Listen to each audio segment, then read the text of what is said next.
My daughter-in-law smiled at me across the Thanksgiving table and said, "Barbara, honey, why don't you sit at the kids' table this year? There's not enough room for everyone up here." I looked at the empty chair beside her, the one with my name card on it, the one she'd just given to her sister. That's when I knew. After 15 years of biting my tongue, of being the nice mother-in-law, of pretending not to notice the way Amanda treated me like I was invisible, I finally saw it clearly. I wasn't family to her. I was furniture.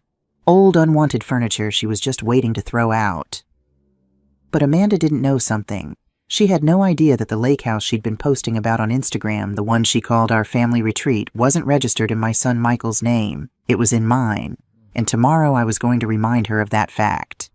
Let me back up. I'm Barbara Chen, 72 years old, and I've lived in Phoenix, Arizona for the past 40 years. My late husband David and I built a successful accounting firm from nothing. We worked 16-hour days, missed vacations, postponed dreams. But we built something real, something that mattered. David passed away 5 years ago. Heart attack. Quick and quiet, just like he lived. He left me the business, the house, and a portfolio of investments he'd carefully managed for decades. He also left me alone with our only son, Michael, who I thought would be my comfort in old age. Instead, I got Amanda. Amanda Martinez became my daughter-in-law 7 years ago. She was 31, then beautiful in that Instagram way where everything looks filtered even in person.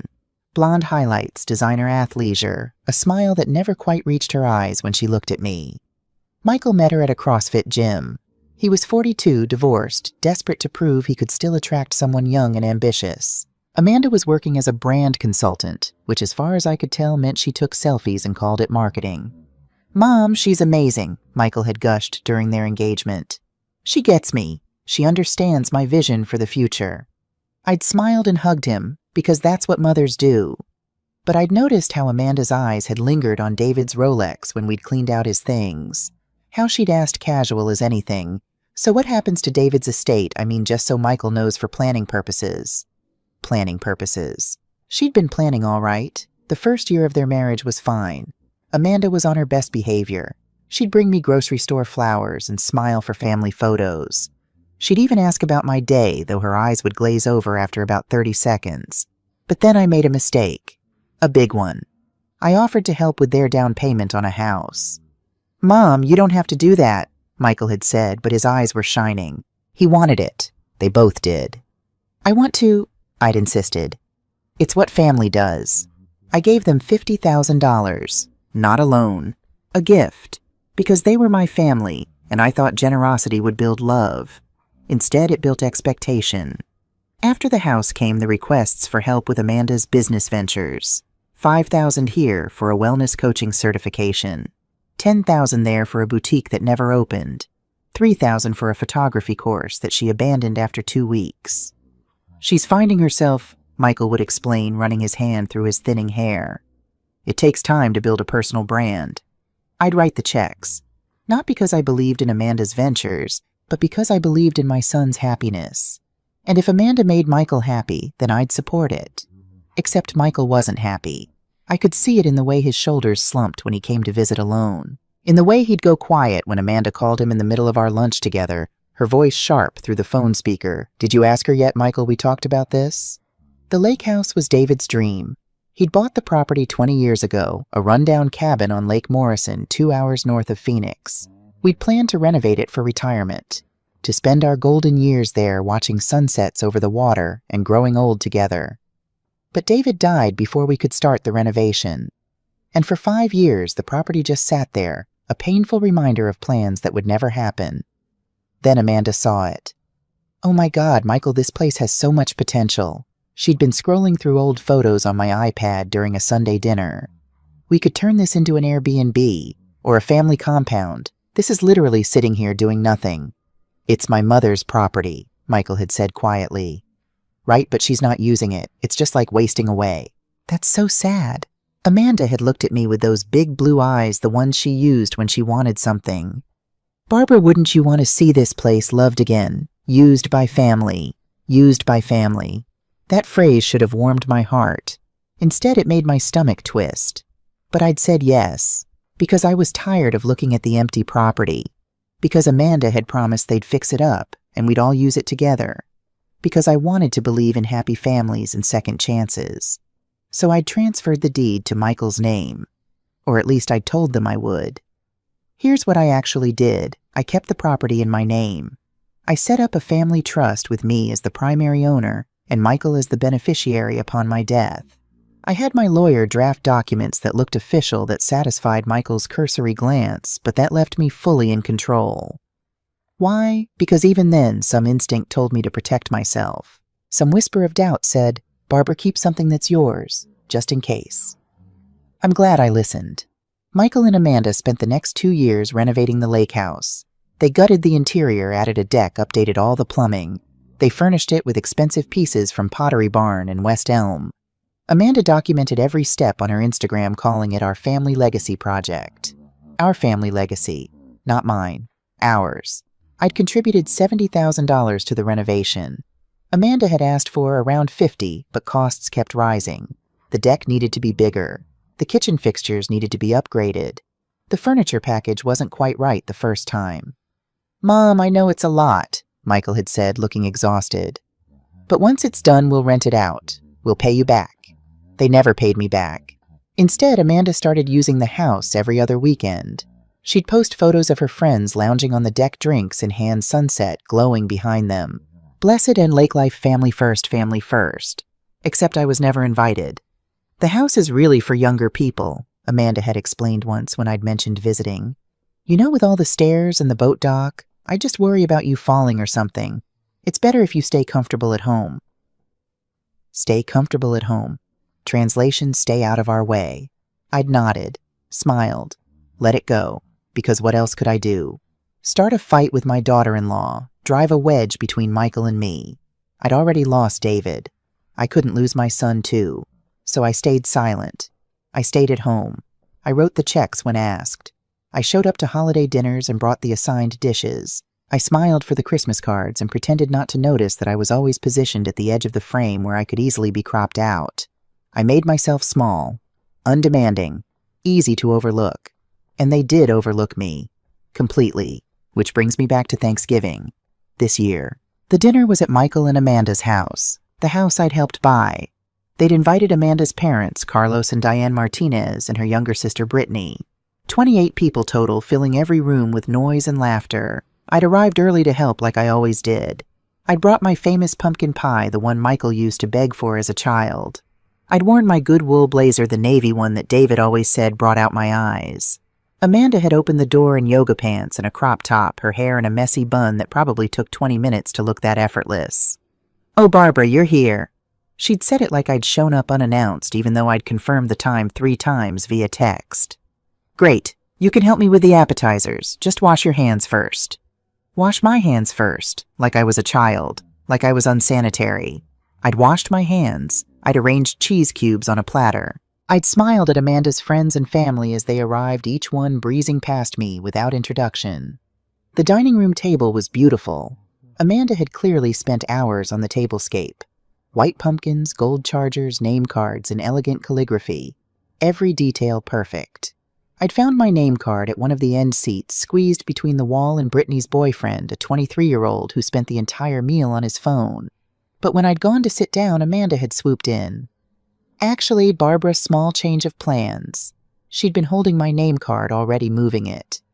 "Diane really wanted to sit near Michael, and you know how close they are. So I'm moving you to..." She'd glanced around, her eyes landing on the kids' table in the living room. "They're perfect. You'll be more comfortable there anyway. Less crowded. The kids' table. A card table from Target with paper plates. 6 children under the age of 12 already fighting over roles." I'd looked at Michael. He was talking to Carlos about football, a beer in his hand, completely oblivious. "Michael," I'd said quietly. He'd glanced up, distracted. "Yeah, Mom. I'm being moved to the kids' table." He'd blinked. "Oh, He'd looked at Amanda, who was already placing Diane's name card in my spot. Is there really no room?" "Babe, we talked about this. 28 people, 24 adult seats. The math doesn't work." Amanda had given him that smile, the one that said, "Don't embarrass me in front of my family." Michael had deflated. "Mom, would you mind just this once? It'll be fun. The kids love you." The kids didn't love me. The kids didn't know me. I saw my grandchildren Sophia and Ethan maybe once a month if Amanda was feeling generous. But I'd nodded. Of course, whatever works. I'd walked to the kids' table.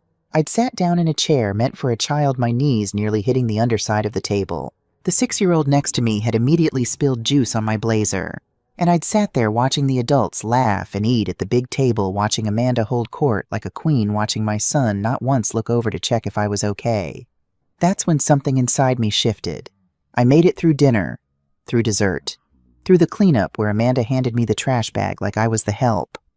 "Thanks so much for coming, Barbara," she'd said at the door, already checking her phone. "Drive safe. It's dark out." Drive safe. Like I was a distant relative, not the woman who'd helped pay for her mortgage. I'd driven home in silence. No radio, just the sound of my breathing and the hum of my sensible Toyota Camry on the highway. When I got home, I didn't cry. I didn't collapse. I did something I hadn't done in 5 years. I got angry. I went to my office, the small room at the back of the house where David and I used to do the firm's bookkeeping at night.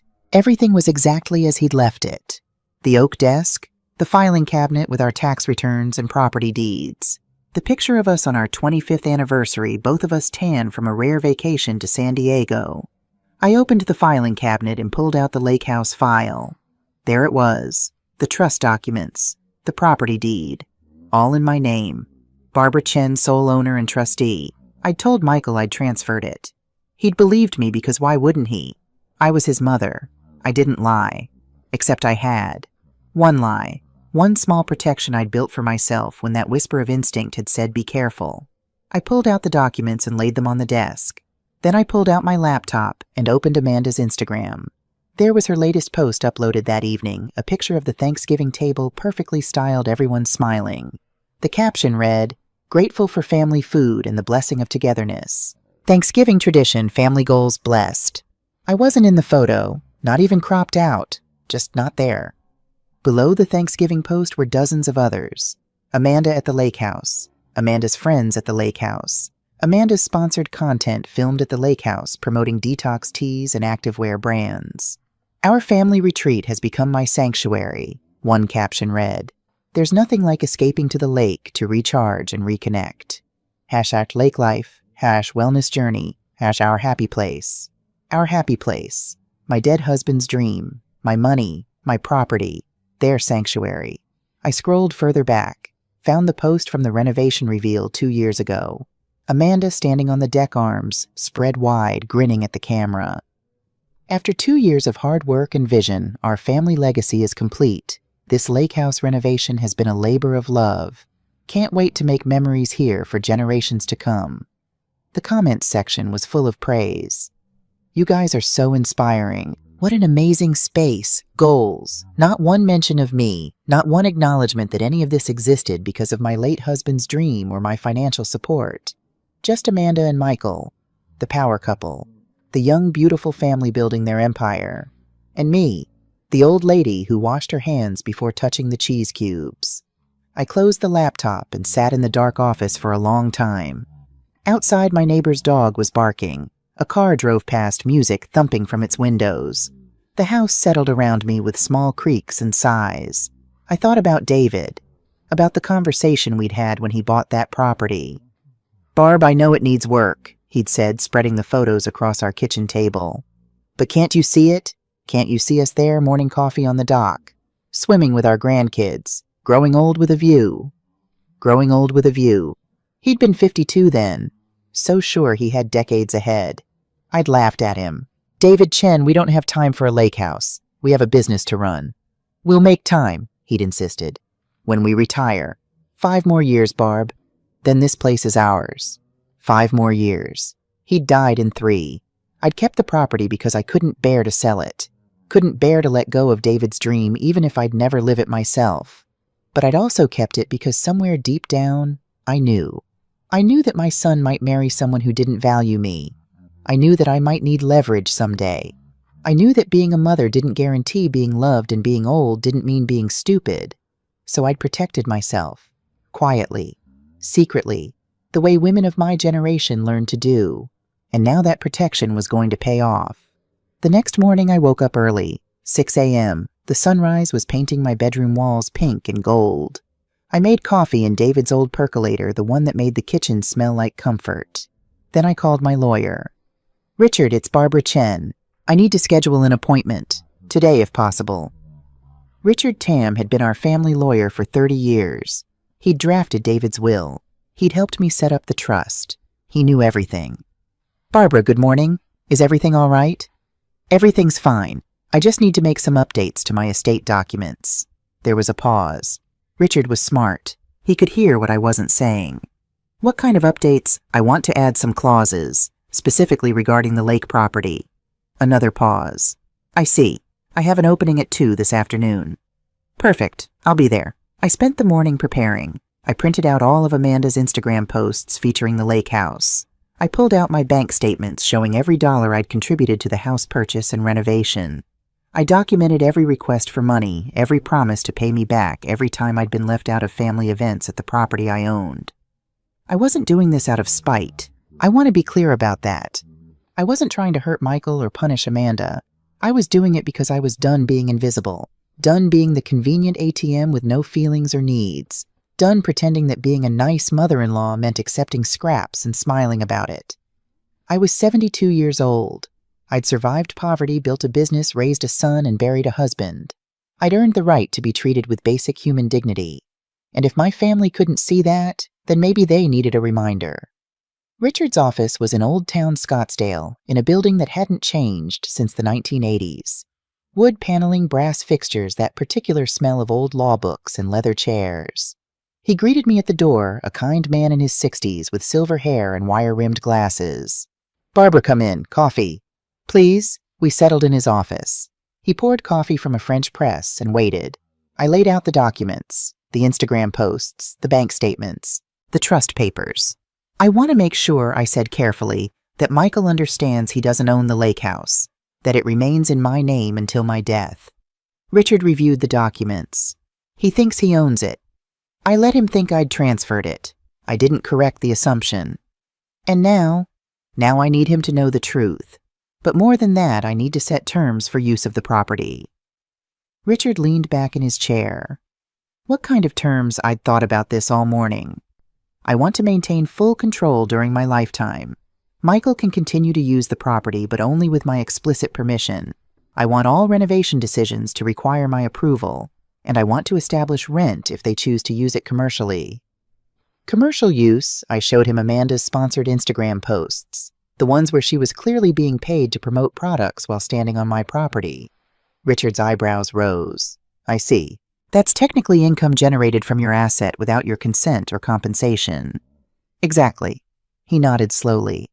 "We can draft an addendum to the trust. It will formalize your control and establish guidelines. But Barbara, this is going to cause a family conflict." "I know. Are you prepared for that?" I thought about the kids' table, about Amanda's dismissive smile, about Michael's complete failure to notice or care. "Yes," she said. "I'm prepared." Richard and I spent 2 hours drafting the documents. They were clear and unambiguous. 1.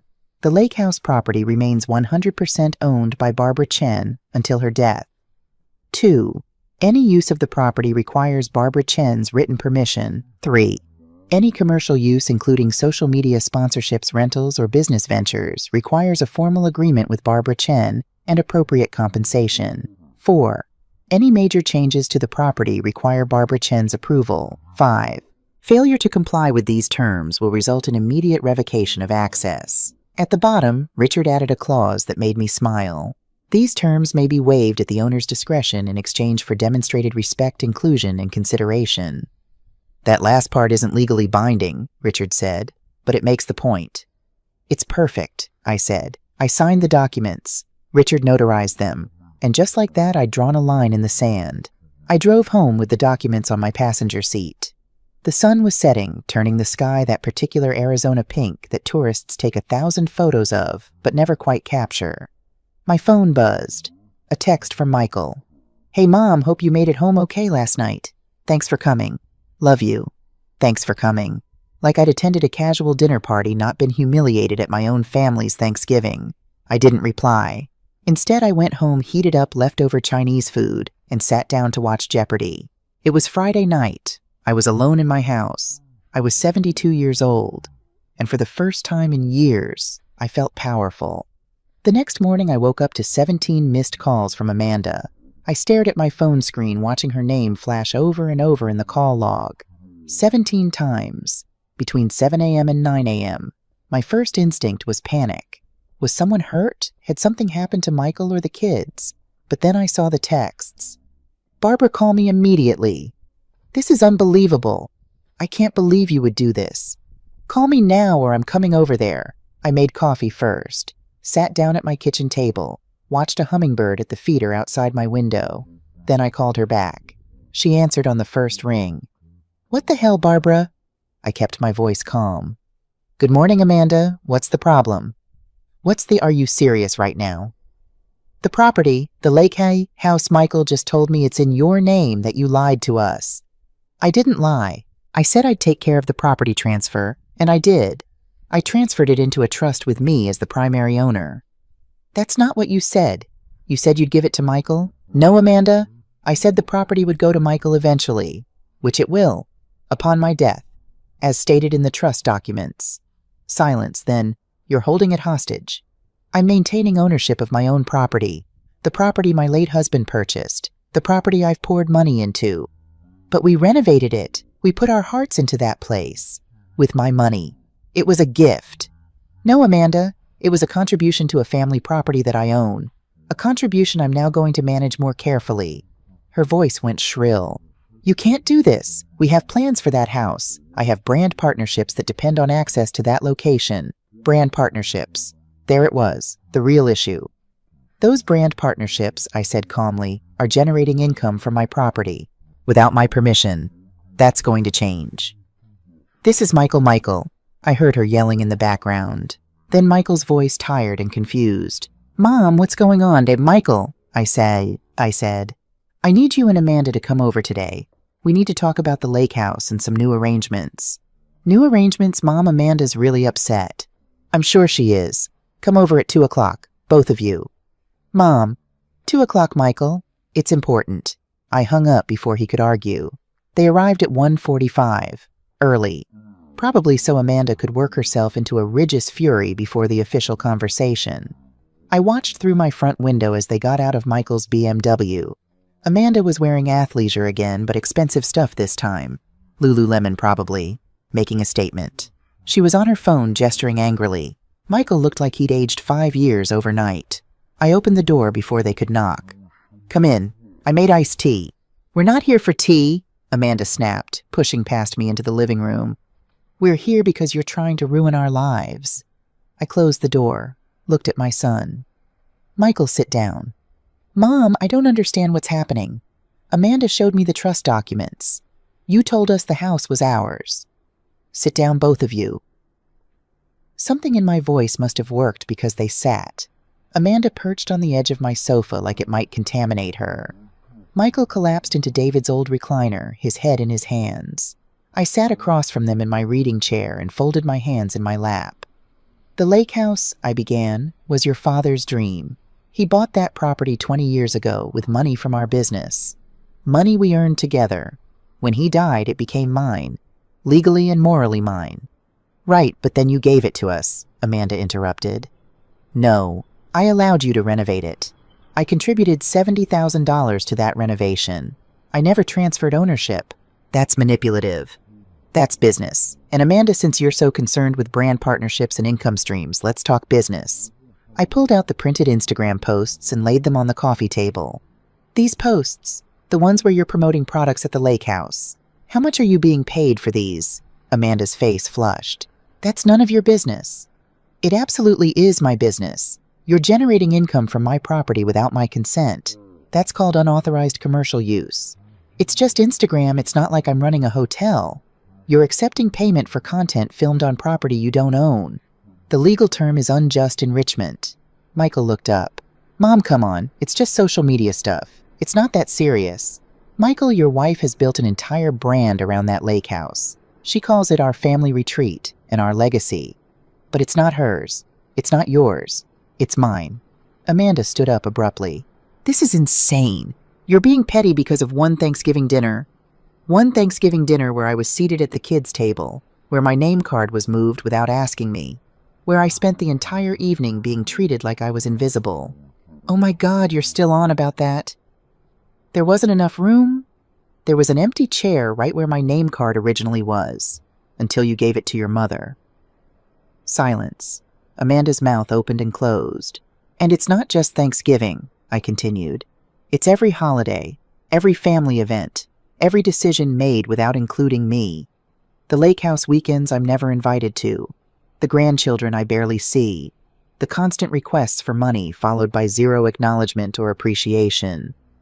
That's not fair, Michael said quietly. We do appreciate you. Do you? Michael, when was the last time you came to visit me without needing something? When was the last time you called just to talk? He didn't answer. I'm 72 years old. I'm your mother. I helped raise you. I supported you through your divorce. I gave you money for your house, for Amanda's businesses, for the lake property renovation. And what have I gotten in return? Being treated like I'm a burden. Like I'm in the way. My voice cracked on that last part. I hadn't meant for it to, but there it was. The hurt I'd been swallowing for years. Amanda sat back down, but her face was still angry. So what, you're punishing us? Taking back the house? I'm not taking back anything because it was never yours. I'm establishing boundaries. From now on, if you want to use the lake house, you ask me. If you want to film content there, we discuss compensation. If you want to make changes to the property, I approve them first. That's ridiculous. That's respect, I said. It's what you should have been giving me all along. Michael rubbed his face with both hands. Mom, please. Can't we work this out? This is family stuff. We shouldn't need lawyers and contracts. You're right, Michael. We shouldn't. But we do. Because somewhere along the way I stopped being your mother and became your ATM. And I'm done with that. I never asked you for money, he protested. Maybe not in words, but every time Amanda started a new business venture, you looked at me with those hopeful eyes. Every time there was a cost overrun on the renovation, you mentioned how tight things were. You didn't have to ask Michael. I volunteered because I loved you. But love is supposed to go both ways. Amanda stood up again. I'm not listening to this guilt trip. Come on, Michael. We're leaving. But Michael didn't move. He was staring at me with this expression I couldn't quite read. Shame, recognition, maybe both. When did I stop visiting you? He asked quietly. March. You came over for my birthday because Amanda made you. Before that Christmas. That can't be right. It's right. I mark it on my calendar. Every visit, every call. I count them, Michael, because sometimes I need to remind myself that I still have a son. He looked gutted. Amanda looked furious. And I felt tired. So incredibly tired. Here's what's going to happen, I said. I'm keeping the lake house in my name. The trust documents have been updated with clear terms for usage. Richard Tam has the copies if you want to review them with your own lawyer. This is insane, Amanda muttered. Additionally, I'm not giving any more financial gifts without clear agreements in writing. If you need money, we'll treat it as a loan with repayment terms. Or if it's truly a gift, I'll want acknowledgement in writing. You're treating us like criminals. I'm treating you like adults, with contracts and expectations, the way you'd treat anyone else you do business with. Michael finally stood up. Mom, I'm sorry. I didn't realize. I should have been better about staying in touch. Yes, you should have. But this feels really extreme. Can't we just, start fresh without all the legal stuff? I looked at my son, the boy I'd nursed through colic, the teenager I'd waited up for when he missed curfew, the man I'd supported through his divorce and rebuilt confidence. Michael, I love you. I'll always love you. But trust has to be earned back. And right now I don't trust that you'll put me first, or even second. I think Amanda's priorities come before mine.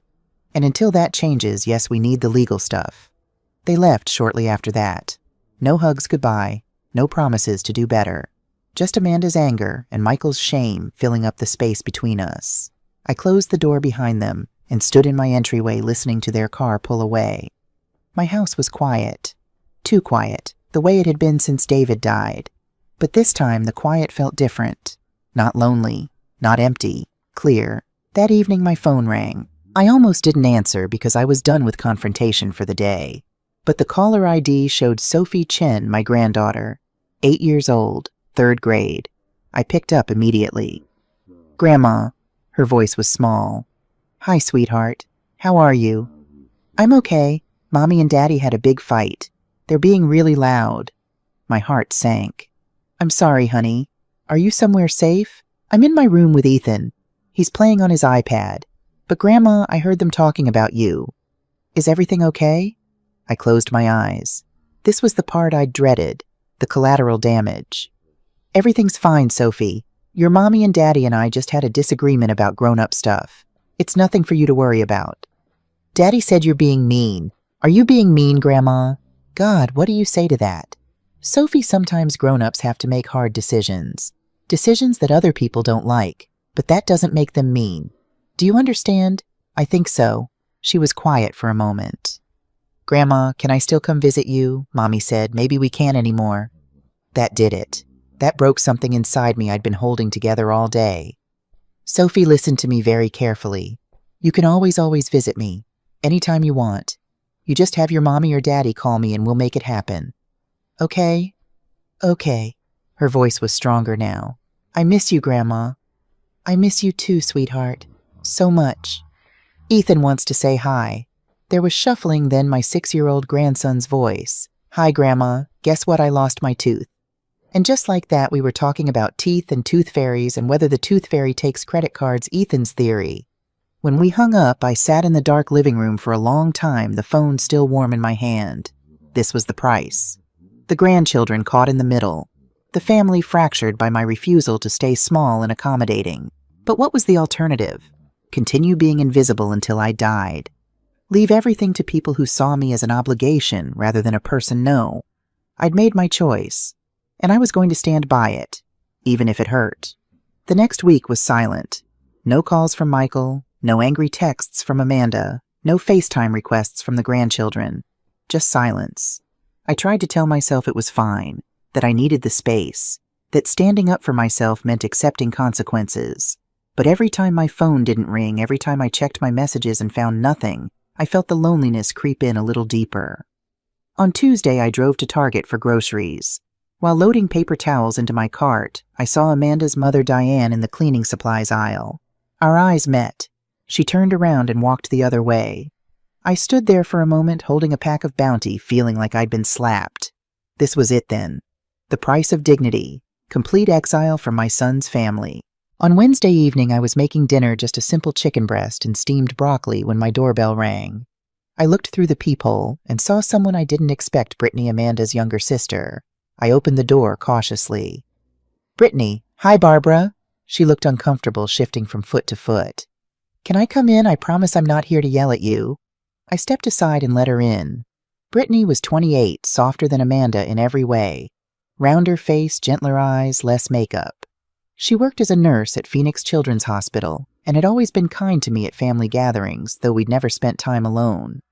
"Would you like some tea?" I asked. "Sure, thanks." We settled in my kitchen. I poured us both chamomile tea and waited. "I heard about what happened," Brittany said finally. "Amanda's been calling me nonstop. She's really angry." "I imagine so." "But that's not why I'm here." Brittany wrapped her hands around the mug. "I'm here because I think you should know something. About Amanda and money." My stomach tightened. "Go on." Brittany took a breath. "Amanda's always been like this, even when we were kids. She'd take my birthday money and say she was borrowing it. She'd use my things and never give them back. Our parents enabled it because she's the oldest, and honestly because she throws massive fits if she doesn't get her way." "I see." "When she met Michael, I remember her saying, 'God, I shouldn't tell you this. Please, I need to know.'" Brittany looked down at her tea. "She said he's older, established, and his mom has money. This is my ticket." The words hit me like ice water. Her ticket. I told her that was a terrible reason to marry someone. She laughed and said I was naive. That love was great, but security was better. Brittany looked up at me, her eyes apologetic.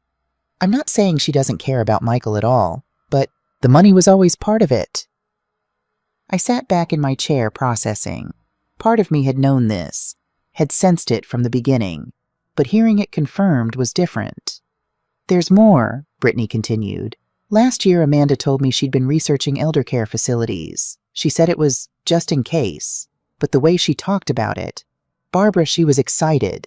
She was talking about how once you were in a facility, Michael would have power of attorney and could manage your assets properly." My blood ran cold. She said that, yes, I told her it was horrible to even think about, but she said I was being dramatic, that it was just good planning. I stood up and walked to my filing cabinet, pulled out a folder I'd started keeping after the Thanksgiving incident. Inside were printouts of all my bank statements, credit card records, and a list of every dollar I'd given Michael and Amanda over the years. I handed the list to Brittany. Her eyes widened as she read. "Oh my God, this is over $200,000. $237,000 to be exact, over 7 years. Did they ever pay any of it back?" "Not a cent. Every gift became expected. Every contribution became insufficient." Brittany set the paper down with shaking hands. "Barbara, I'm so sorry. I should have said something earlier. I just didn't think it was my place and I didn't want to cause family drama." "You're saying something now. That takes courage." "I'm saying something now because Amanda crossed a line. She's telling everyone you're going senile, that you're confused and paranoid. She's building a narrative that you're mentally unfit." There it was, the nuclear option, the thing I'd feared but not quite expected. "She's setting up for a competency challenge," I said quietly. "I think so. She asked me if I'd ever noticed you forgetting things or seeming confused, as a nurse, like she wanted me to provide medical evidence." "What did you say?" "I told her you're sharper than half my patients who are 40 years younger." She didn't like that. After Brittany left, I sat in my living room as the sun set, painting the walls in shades of orange and pink. A competency challenge. I knew what that meant. Amanda would try to have me declared mentally unfit. If successful, Michael would get control of my finances through power of attorney. They could put me in a facility, sell my house, liquidate my assets, and there would be nothing I could do about it, unless I acted first.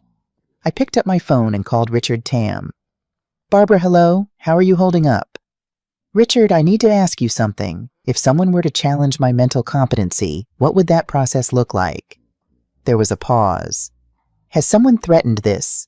"Not directly, but I have reason to believe it's coming." "All right, let me explain. To challenge competency in Arizona, a concerned family member would file a petition with the probate court. The court would order a medical evaluation by a physician and possibly a psychiatrist. If you're found incapacitated, a guardian and/or conservator would be appointed, usually the person who filed the petition. Michael? Most likely. As your son, he'd be the natural choice. Once appointed, he'd have legal authority over your medical decisions and finances. How do I protect myself? The best protection is documentation. Medical records showing cognitive function, witnesses who can attest to your capacity, and getting ahead of it. If you're clearly competent now, it's harder to argue you're not.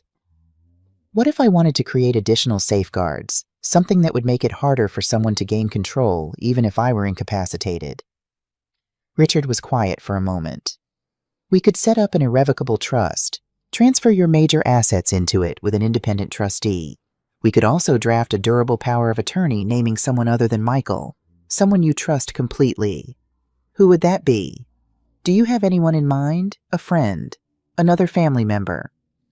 I thought about my small circle.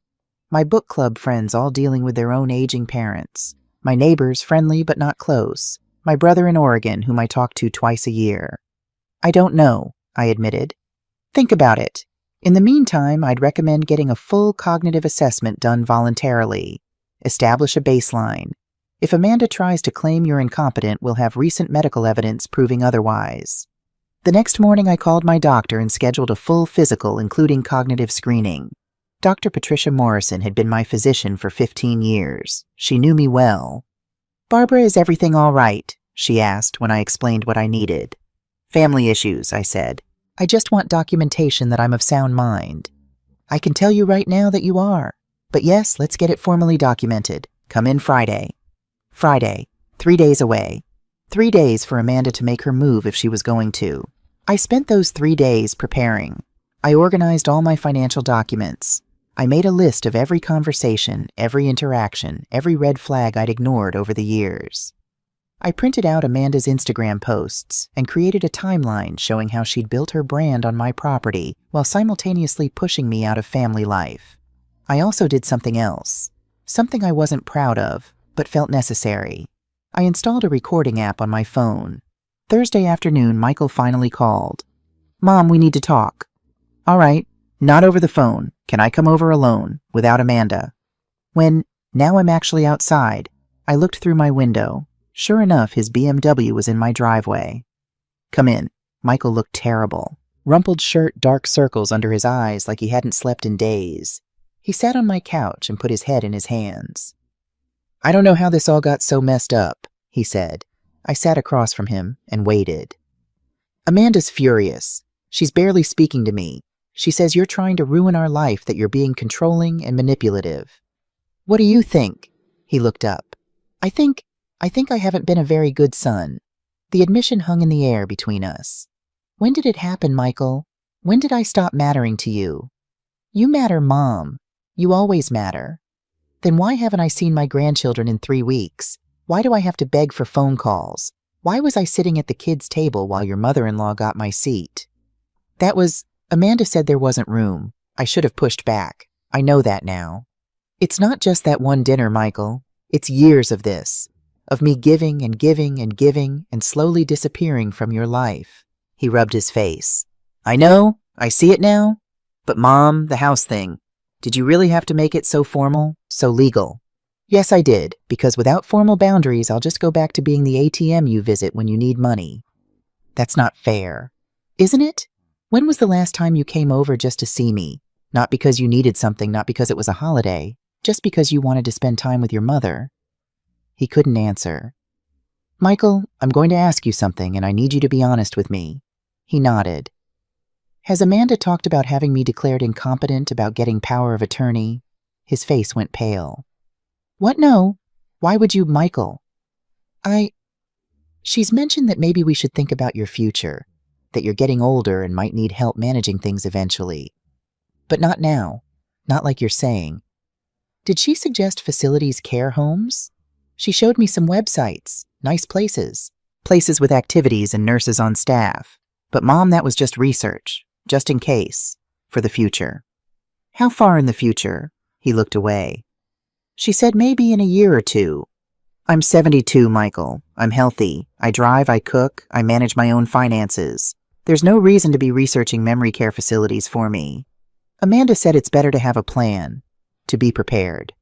"No, Michael. Amanda wants control. Of me, of my assets, of my life. And you're letting her do it." "That's not—" He stopped. Looked at me. Really looked at me. "Is it a—" I pulled out my folder. Showed him the list of financial gifts. The timeline of Amanda's Instagram brand built on my property. The messages from Brittany. "Amanda told her sister I was her ticket, Al," I said quietly. "That you were established and I had money." Michael read the messages. His hands started shaking. "She said that before you even got engaged," I continued. "This wasn't about love, Michael. Or if it was, money was always part of the equation." No, Amanda wouldn't. She loves me. I'm sure she does. But she also loves what you can give her. What I can give her. And now that I'm setting boundaries, she's threatened." "This is insane." But his voice lacked conviction. He was starting to see it. "Michael, I want to show you something else." I pulled up Amanda's Instagram on my laptop and showed him the analytics I'd found publicly visible on her business account. Numbers showing how much engagement her lake house posts got. Screenshots of her media kit where she listed the lake house as a primary filming location for brand partnerships. "She's making money off the lake house, Michael.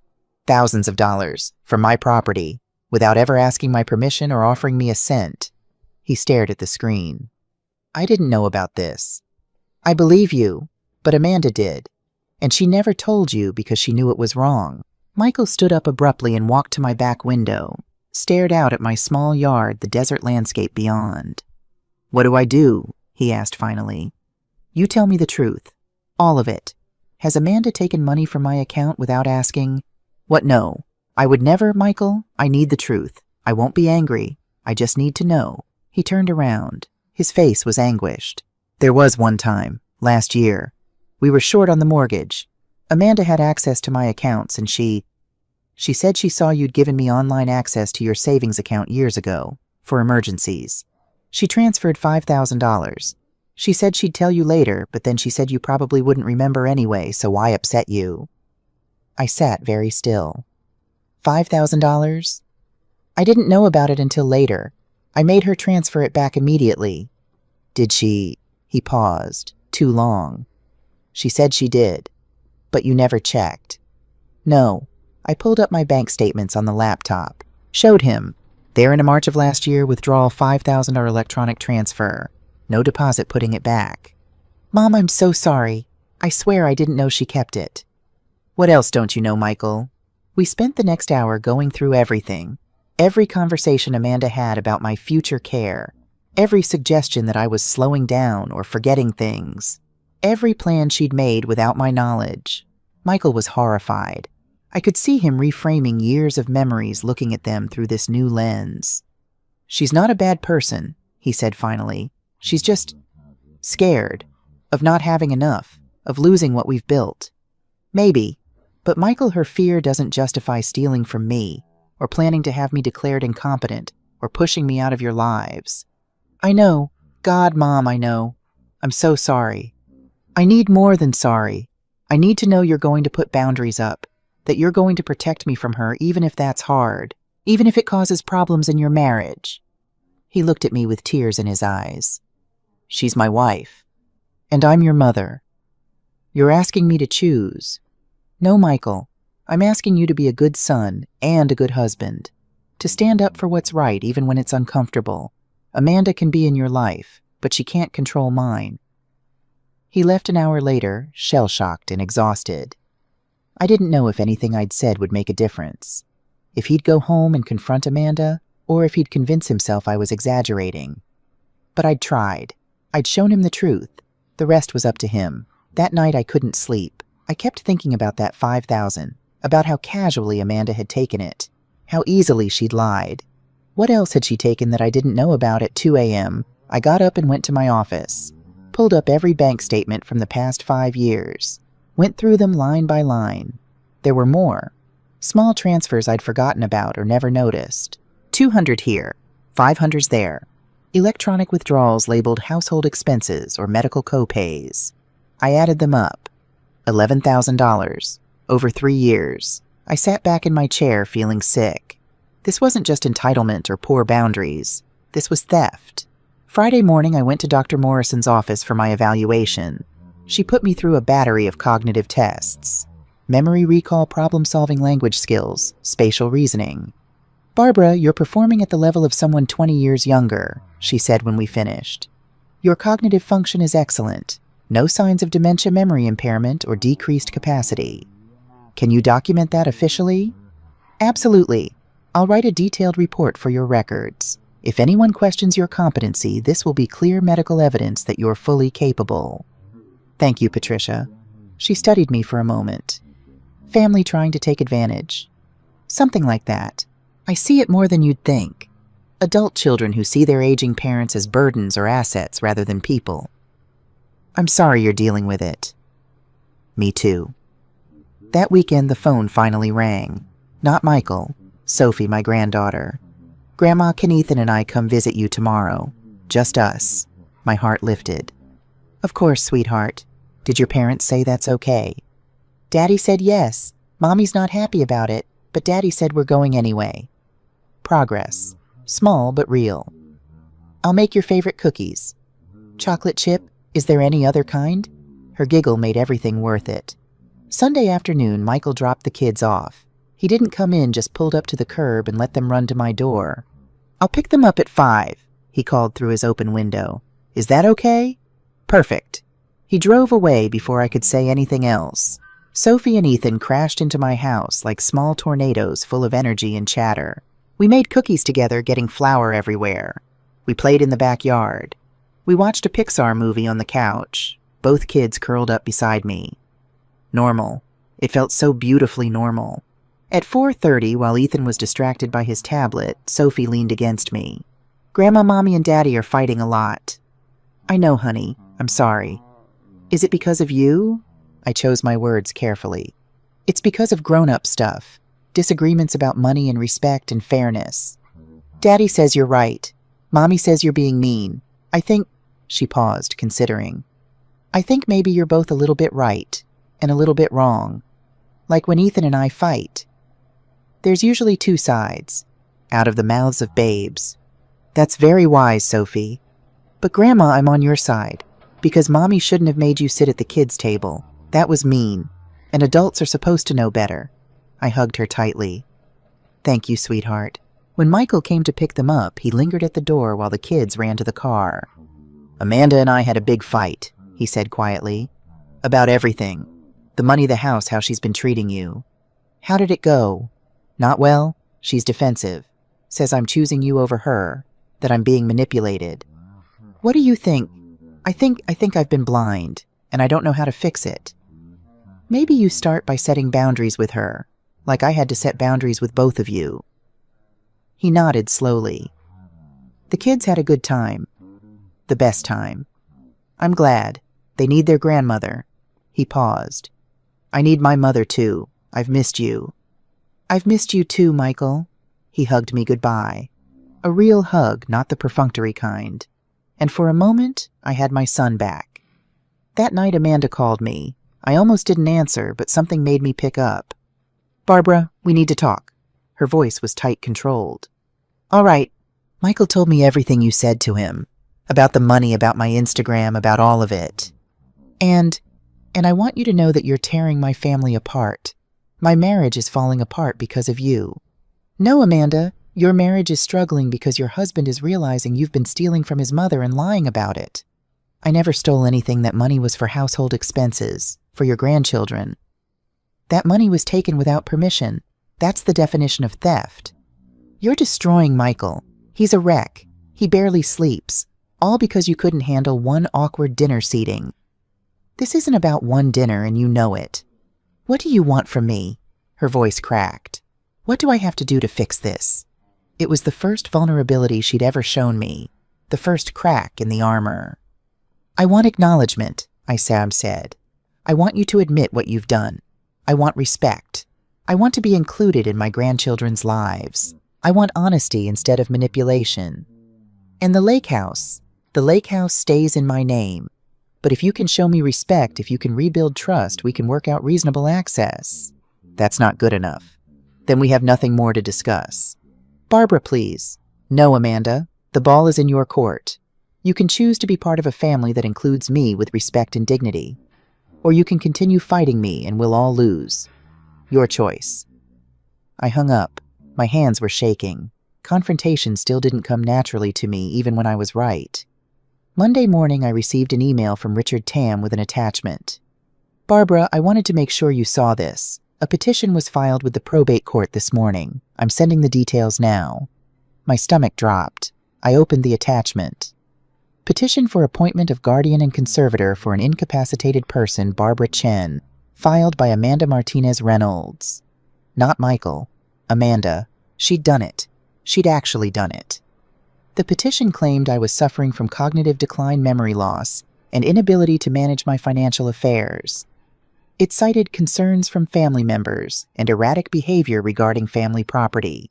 There was a court date set for 3 weeks from now. I called Richard immediately. I saw it, he said. I'm not surprised, but the timing is aggressive. She's moving fast. What do? We respond with your medical evaluation from Dr. Morrison. We provide testimony from witnesses who can attest to your competency. We show the court that this petition is frivolous and motivated by financial interest, not genuine concern. Will it work? Barbara, you just completed a cognitive evaluation showing perfect mental function. You manage your own home, your finances, your legal affairs. Unless Amanda has compelling medical evidence, which she doesn't, this petition will be dismissed. But she'll try anyway. She will, and it will be stressful and unpleasant. But you're going to win. After we hung up, I sat at my kitchen table for a long time. This was war now. Full open war, and I was ready for it. Tuesday afternoon, there was a knock on my door. I looked through the peephole and saw a woman I didn't recognize. 50-something professional attire carrying a folder. I opened the door with the chain still on. Yes. Mrs. Chen, I'm Dr. Linda Vasquez. I've been appointed by the court to conduct a competency evaluation. Already the hearing isn't for 3 weeks. Standard procedure. The court orders an independent evaluation as soon as the petition is filed. May I come in? I called Richard first, put him on speaker. Let her in, he advised. Be cooperative. You have nothing to hide. So I did. Dr. Vasquez was thorough. She spent 2 hours with me asking questions, administering tests, reviewing my living situation. She asked about my medical history, my daily routine, my financial management. Do you manage your own bank accounts? She asked. Yes. I balance my checkbook monthly. I pay all my own bills. I have investments I monitor regularly. Do you have any help with household tasks? I have a cleaning service that comes twice a month. Everything else I do myself. Cooking, shopping, yard work. And you drive every day.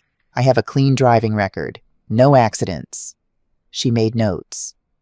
Mrs. Chen, I've reviewed the petition filed against you. I want to be clear that I'm an independent evaluator. I'm not working for the person who filed or for you. My job is to provide the court with an objective assessment. I understand. That said, I'm not seeing any evidence of incapacity. You're lucid, articulate, and clearly managing your affairs competently. I'll need to submit my full report, but preliminarily I don't see grounds for guardianship or conservatorship. I felt tears prick my eyes.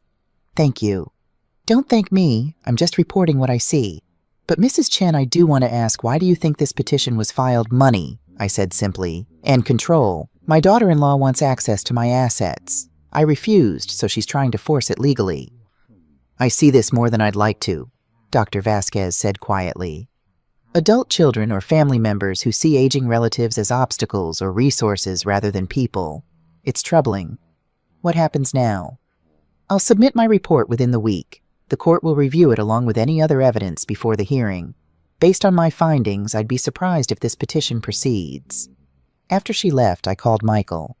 Did you know Amanda filed a competency petition against me? Silence. Then what? She filed a legal petition claiming I'm mentally unfit. There's a court hearing in 3 weeks. No, she wouldn't. Mom, I swear I didn't know about this. Where are you right now? At work. Why? Go home, Michael. Look through Amanda's things, her computer, her papers. See what else she's been planning that you don't know about. Mom, do it, Michael. You need to see who you're really married to. 2 hours later, Michael called back. His voice was hollow. I found emails, correspondence with a lawyer, not Richard, someone else. She's been planning this for months. Before Thanksgiving. Before the lake house thing.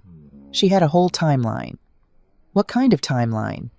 Phase 1, get you declared incompetent. Phase 2, get power of attorney.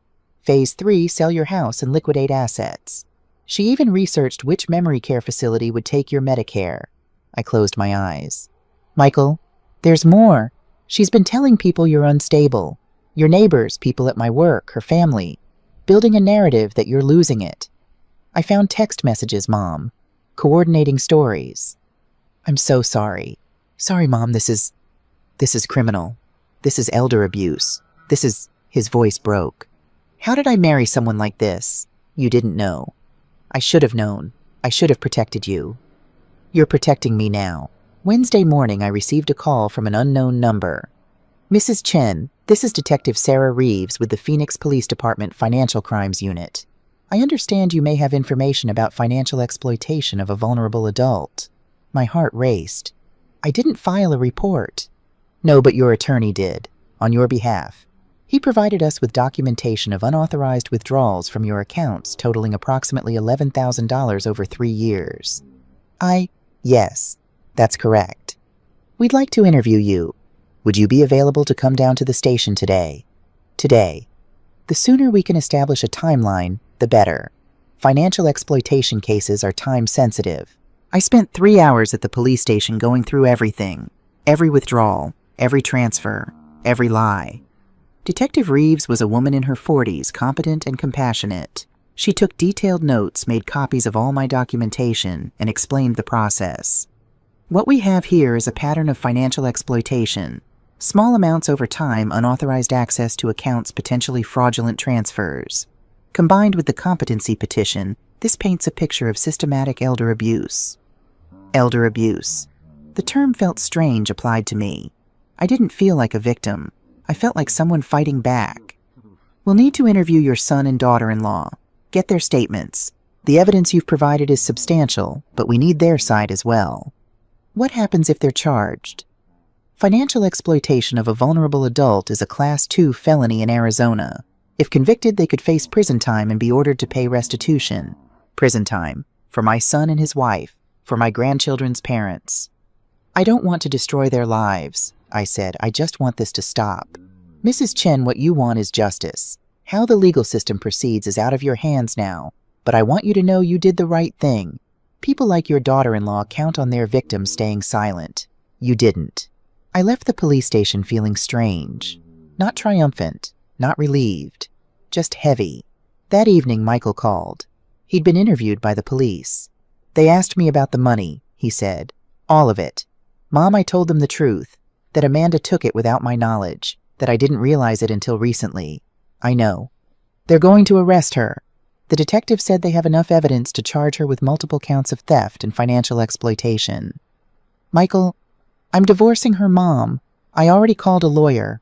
I can't be married to someone who would do this to you, to our family. The kids will be okay. They'll be better off without this toxicity.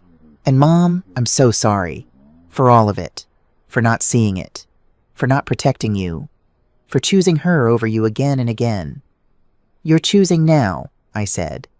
That's what matters. Thursday, 2 things happened. First, Dr. Vasquez's report was submitted to the court.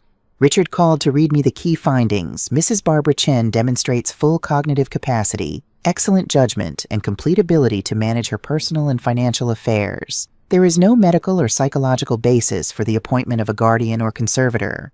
This petition appears to be motivated by factors other than genuine concern for Mrs. Chen's well-being. The hearing was canceled.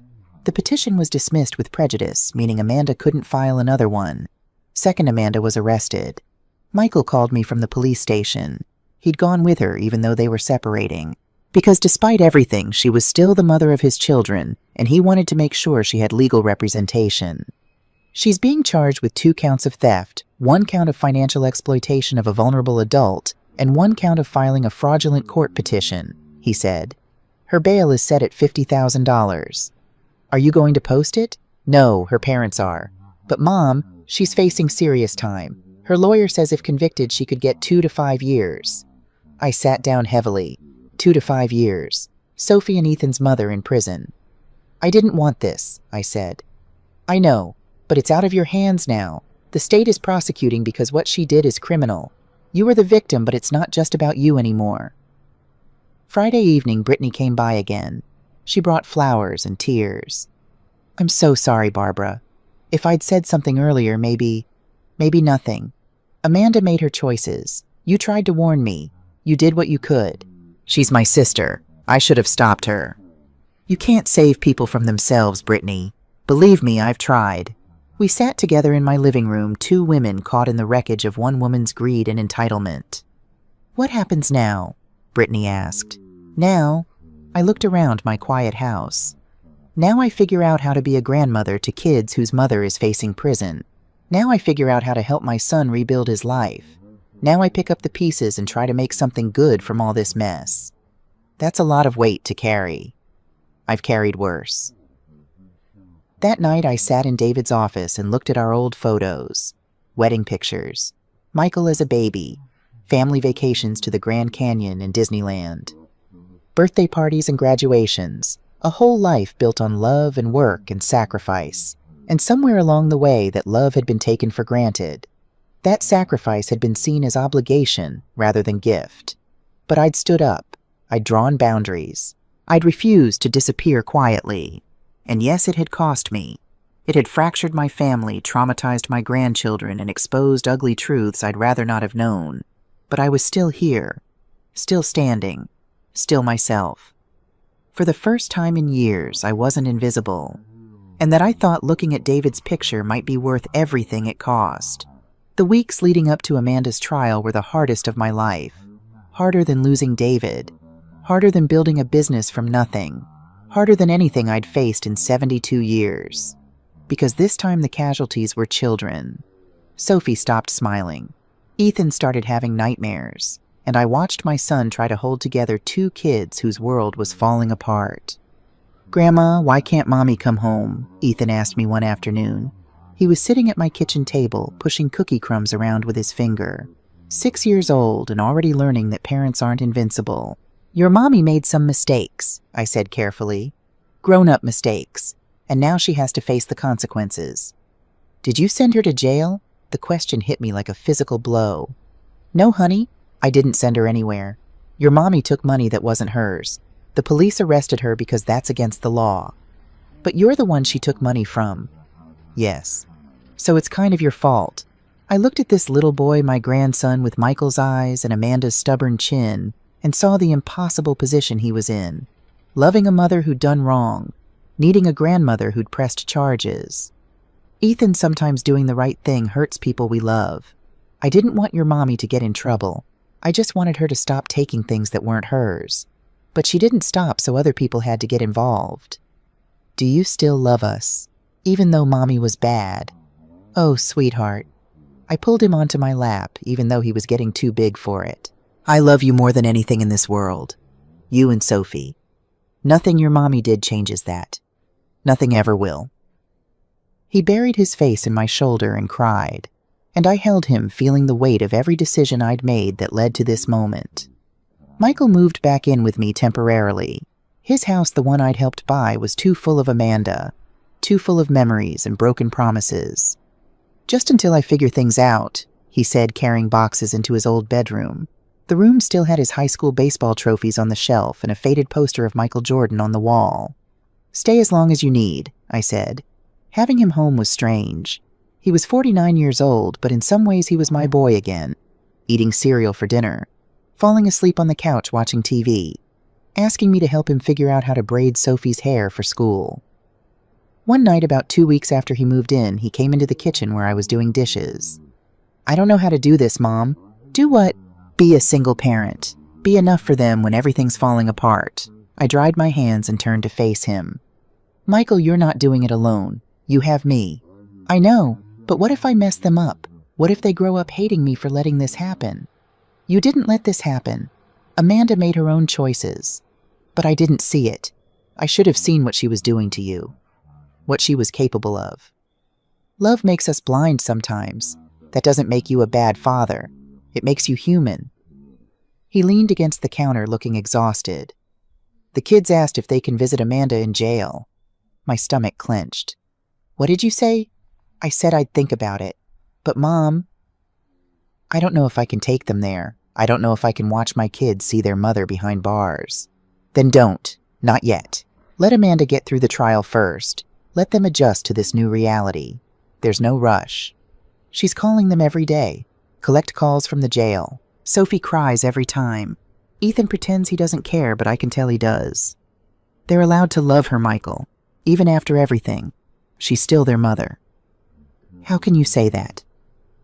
"After what she did to you." I thought about that for a long moment.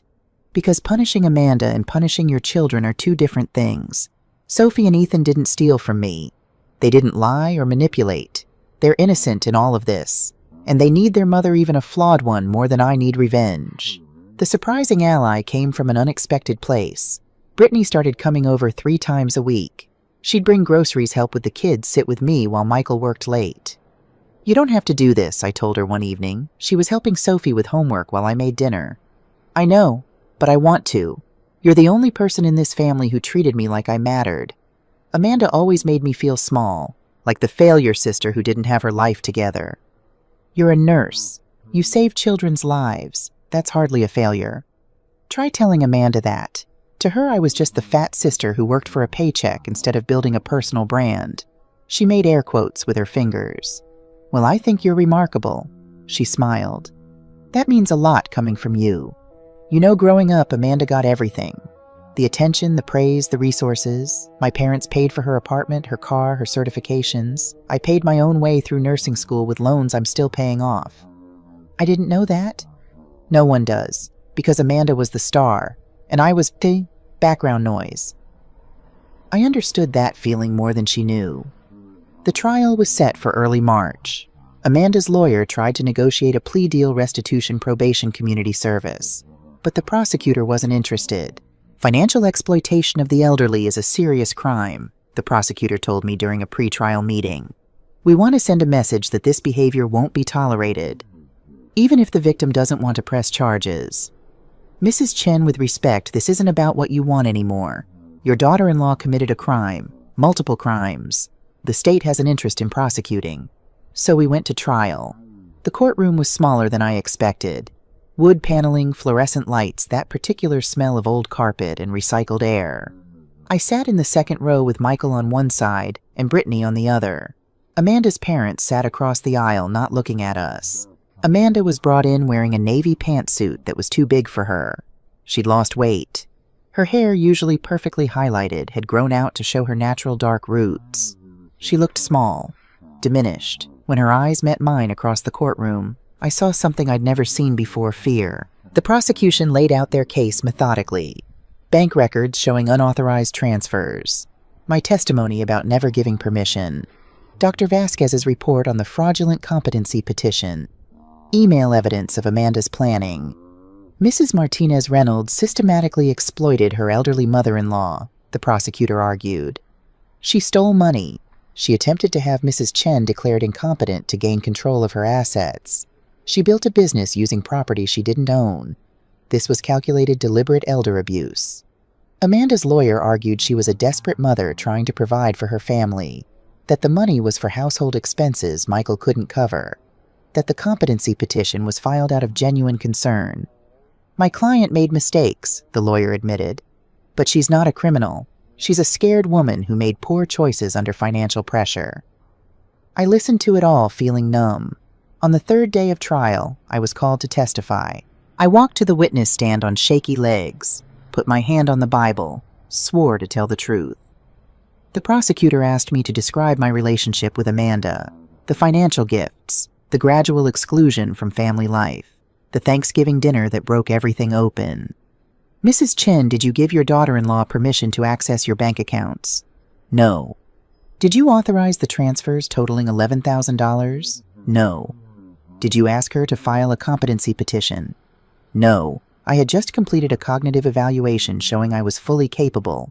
The petition was frivolous. How did this situation make you feel? I paused, looked at Amanda. She was staring at the table, tears running down her face. Invisible, I said finally. For years I felt invisible, like I only mattered when they needed money, like I was an obligation rather than a person, a mother, a grandmother. And when you discovered the theft, I felt betrayed, but mostly I felt sad. Sad that my family had come to this, that money mattered more than love. During cross-examination, Amanda's lawyer tried to paint me as vindictive. Isn't it true, Mrs. Chen, that you refused to give your son the lake house you'd promised him? I never promised to give it to him. I said he could use it. But you let him believe he owned it. I let him make assumptions. I didn't correct them. That's not the same as lying.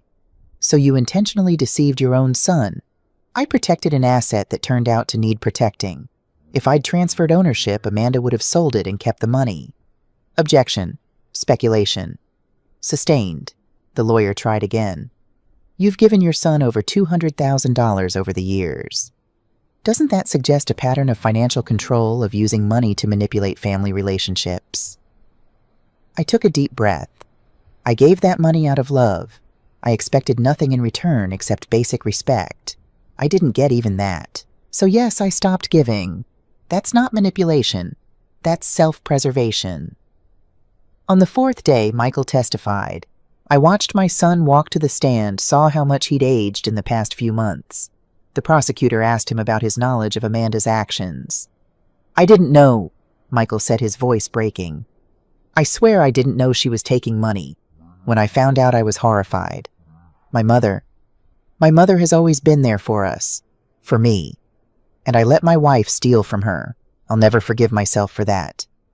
Did your wife discuss the competency petition with you? No. She filed it without my knowledge. When I found out, I realized I didn't know who I'd married. Amanda's lawyer asked Michael if he'd benefited from the stolen money. Technically, yes. It went into our joint account. It paid for things for our family. But I didn't know where it came from. Amanda handled our finances. I trusted her. You trusted her, but you're divorcing her now. Isn't it convenient to claim ignorance when your marriage is ending? Objection. Withdrawn. Then Amanda took the stand. She testified that she'd been struggling, that Michael's business had hit hard times, that she'd panicked about losing their house, their lifestyle, their security. I took the money because I didn't know what else to do, she said, crying. I know it was wrong. I know I should have asked, but Barbara had so much and we had so little. It didn't seem fair. So you felt entitled to her money? The prosecutor asked. No, I mean, I thought she wouldn't miss it. She was alone. She didn't have expenses like we did. We had kids to feed, a mortgage to pay. I thought I was just borrowing from their future inheritance anyway. And the competency petition? Amanda hesitated. I was worried about her. She seemed forgetful. She was alone so much. I thought maybe she needed help. Help or control? That's not fair. You were trying to gain legal control of her finances, isn't that true? Yes, but for her own good. For her own good, or for yours? Amanda didn't answer. The jury deliberated for 6 hours. We sat in the hallway outside the courtroom waiting. Michael paced. Brittany held my hand. Amanda's parents prayed quietly in Spanish. When the jury came back, we filed into the courtroom. On the count of theft, how do you find guilty? On the count of financial exploitation of a vulnerable adult, guilty. On the count of fraudulent petition, guilty. Amanda collapsed into her chair, sobbing. Her lawyer put a hand on her shoulder. The judge scheduled sentencing for 2 weeks later. I didn't feel victorious. I felt hollow. That night, Sophie crawled into bed with me. She did that sometimes now when the nightmares got bad. Grandma, is Mommy going to prison? I don't know, honey. Maybe. For how long? I don't know that either. I hate you a little bit right now. The honesty of it broke my heart. I know, sweetheart. That's okay. But I love you too. Can I feel both things? Yes, you can feel both things. She curled up against me. Daddy says you did the right thing, but the right thing feels really bad. Sometimes it does. Sometimes doing the right thing is the hardest thing in the world. 2 days before sentencing, Amanda's lawyer called me. Mrs. Chen, my client would like to speak with you, in person, before the sentencing hearing. Why? She says she owes you an apology, a real one. It's too late for apologies. Maybe, but would you consider it? For your son's sake, for the children. I thought about Sophie saying she hated me a little bit, about Ethan's nightmares, about Michael's guilt. All right, I'll meet with her. They brought Amanda to a conference room at the jail. She was in an orange jumpsuit, her hair pulled back in a messy ponytail. Without makeup, she looked younger, more vulnerable. I sat across from her at a metal table. A guard stood by the door. Thank you for coming, Amanda said quietly. I'm here. Say what you need to say. She took a shaky breath. I'm sorry. For all of it. The money, the lies, the petition. For making you feel invisible. For treating you like you didn't matter. Why did you do it? Honestly, because I could. Because you let me.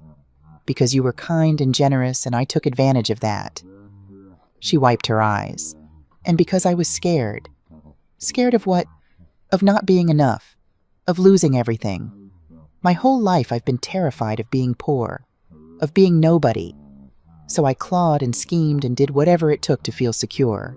And I hurt people. I hurt you most of all. You hurt your children. I know. God, I know. Sophie won't talk to me anymore. Ethan pretends everything's fine, but I can hear it in his voice. I broke my family, Barbara, and I can't fix it. I sat with that for a moment. What do you want from me? Nothing. I don't deserve anything from you. But I want you to know, I see you now. I see what I did.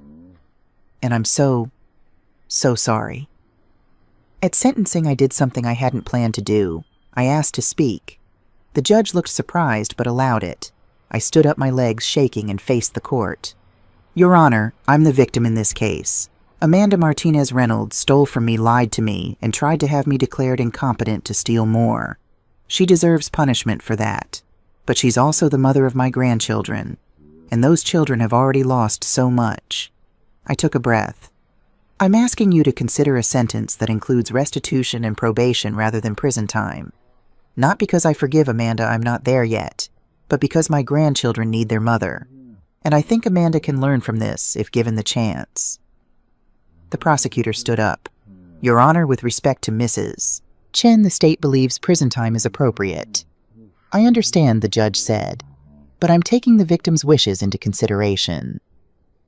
The judge sentenced Amanda to 5 years probation, 1,000 hours of community service, full restitution of the stolen money, and mandatory counseling.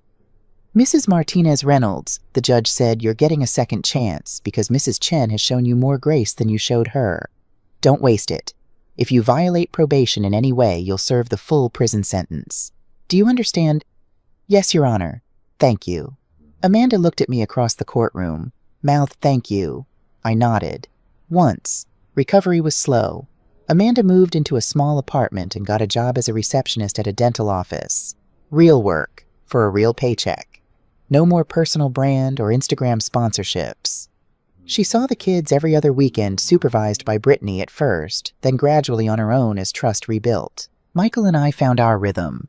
He and the kids stayed with me for 6 months before he felt ready to move back into his house. But he came over for dinner twice a week, called every day. Let me be the grandmother I'd always wanted to be. Brittany became family in a way she'd never been before. She was at every Sunday dinner, every holiday. Sophie and Ethan called her Aunt Britt and asked for her when they were sick or sad. And slowly, painfully, we healed. 1 year after the trial, the whole family gathered at the lake house. Yes, the lake house. I'd decided to make it truly a family property. I kept it in my name, but drafted an agreement allowing supervised use by everyone, Michael, Amanda, even Amanda's parents. It was Thanksgiving. A do-over of the disaster that started everything. This time there was one table, one long table on the deck overlooking the lake, and at the head of that table sat me with Sophie on one side and Ethan on the other. Michael carved the turkey. Brittany arranged the side dishes. Amanda set the table and stayed quiet, still earning her place back. Before we ate, Sophie asked if she could say something. I want to say I'm thankful for Grandma, she announced, because she taught me that being nice is good, but standing up for yourself is better. And that you can love people even when they mess up, but you don't have to let them hurt you. I looked around the table, at my son who'd learned to be the parent his children needed, at Brittany who'd found her place in our family, at Amanda who was learning what real accountability looked like, at my grandchildren who were resilient beyond their years. This wasn't the family I'd imagined. It was broken and reconstructed, scarred, but stronger. But it was mine, and I was no longer invisible in it. Before we eat, I said I want to say something too. This year has been the hardest of my life, but it taught me something important. I'm not too old to stand up for myself. I'm not too old to demand respect. I'm not too old to matter. I looked at Amanda. We may never be close.